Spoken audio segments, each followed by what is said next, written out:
안녕하십니까 성도 여러분. 최성수 목사의 말씀 묵상 시간입니다. 말씀 묵상은 그리스도인의 온전한 예배를 위해 서로 세우는 교회에서 제공합니다. 오늘도 주 안에 거하시면서 성령님의 인도함을 받으며 사시는 하루를 보내시길 바라고요. 하나님과 이웃에게 참 사랑으로 반응하며 사시길 축복하며 기도합니다. 오늘 묵상 본문은 시편 96편 1절로 13절까지의 말씀입니다. 이 땅에서 하나님 나라는 어떻게 경험할 수 있는가, 이 제목으로 말씀을 묵상하겠습니다. 하나님이 다스린다는 걸 인정하고 받아들이는 일, 곧 하나님 나라 신앙은 기독교 신앙에서 핵심입니다. 하나님 나라를 빼고는 기독교 신앙을 말할 수 없습니다.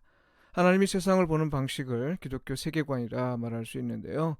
기독교 세계관에서 하나님 나라는 처음이며 또한 마지막입니다. 하나님 나라로 시작해서 하나님 나라로 끝이 난다, 이렇게 말할 수 있습니다. 그렇다면요, 이 땅에서 하나님 나라의 시작은 창조라고 할 때 하나님 나라는 예수님과 그의 사역과 어떤 관계일까요? 특히 하나님 나라가 가까이 왔으니 회개하라, 이렇게 말씀하셨는데요. 이건 이미 창조로 시작한 하나님 나라와 어떤 관계에 있을까요?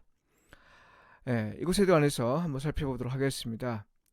이스라엘 백성은 선택받은 후 이미 하나님 나라의 현실을 사는 특권이 있었고, 이 사실이 얼마나 복되고 은혜로운 건지를 열방에 알려야 했습니다.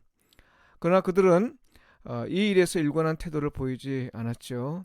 그 대표적인 이유로 성경은 자기 소견에 옳은 대로 행했기 때문이라고 말합니다. 하나님이 세상을 어떻게 생각하는지에 관해 생각하지 못하고 오직 자기의 가치관과 자기의 세계관에 따라서만 생각하고 판단하고 행동했던 거죠. 달리 말해서 하나님의 다스림을 인정하지 않았고, 또 설령 인정했다 해도 그 다스림이 자기들에게 일어나길 거절했습니다. 그들은 결국 하나님의 다스림의 하나인 심판을 받아 나라의 주권을 잃었고요. 그 결과 우상을 섬기는 이방인의 다스림을 받았고, 일부는 이방인 나라로 끌려가 그곳에서 살아야 했습니다. 비록 나라의 주권을 잃었어도 하나님의 다스림은 계속되고 있었음을 깨달아 알기까지는 많은 시간이 필요했습니다. 다니엘서와 에스더에서 볼 수 있듯이 비록 나라의 주권이 상실한 상태에서도 하나님은 이스라엘 백성을 다스리시고 돌보시는 분임을 알게 되었는데요. 이건 그들이 여호와의 도움을 경험했기 때문입니다. 이런 경험을 한 후에 그들은 비로소 고백할 수 있었던 거죠.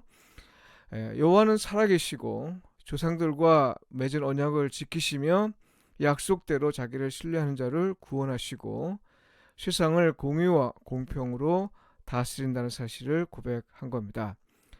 여기에 더해 묵시록 전통에 따라 세계 열방이 여호와를 참 하나님으로 인정하는 날이 올 것임을 기대하며 소망하게 되었습니다. 예수님과 그의 사역은 바로 이런 묵시록 전통과 관련해서 이해해야 합니다. 비록 로마의 식민지 상태에 있다 해도 하나님의 다스림을 받고 있음을 알게 해주신 거고요. 그 나라 곧 하나님은 사랑과 은혜로 다스리시고 하나님의 다스림은 복음을 통해 온 세계로 확장할 것이며 모든 민족이 예수 그리스도의 복음을 통해 여호와를 참 하나님으로 인정할 날이 올 것임을 드러낸 겁니다.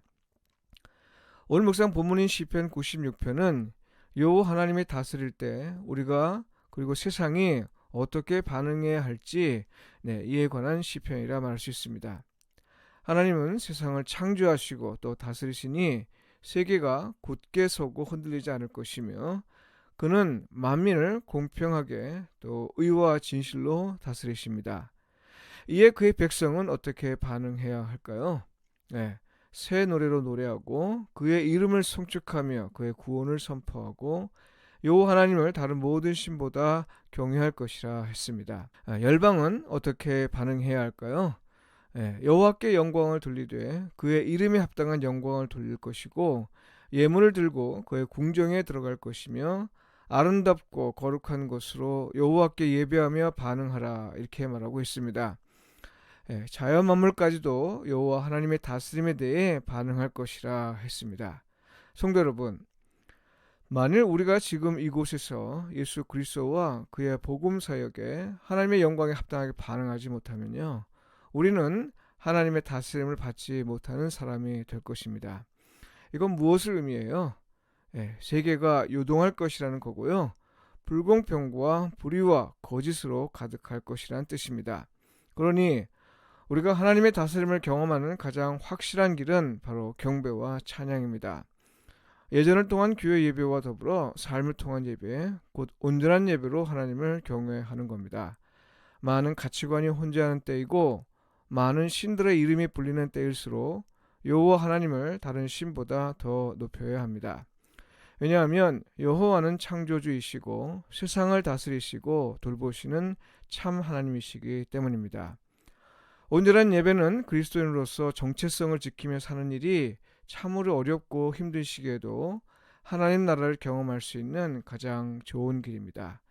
요동하지 않는 세상에서 사는 길이며 또한 공평하고 의와 진실로 가득한 세상에서 살 수 있는 길입니다. 기도드리겠습니다. 온전한 예배를 원하신 하나님, 우리가 사는 세상을 보십시오. 하나님이 원하시는 세상이 아니라 인간의 욕망이 빚은 결과들로 가득합니다. 생명보다 죽음이 많고 기쁨보다 슬픔이 많으며 은혜보다 자기 공로로 넘쳐나고 있습니다. 주여, 우리를 불쌍히 여기소서. 오직 하나님만이 세상을 다스리시는 분임을 알고 또 인정하게 하시어 하나님의 거룩한 이름에 합당하게 예배하게 하소서. 예수님의 이름으로 기도합니다. 아멘.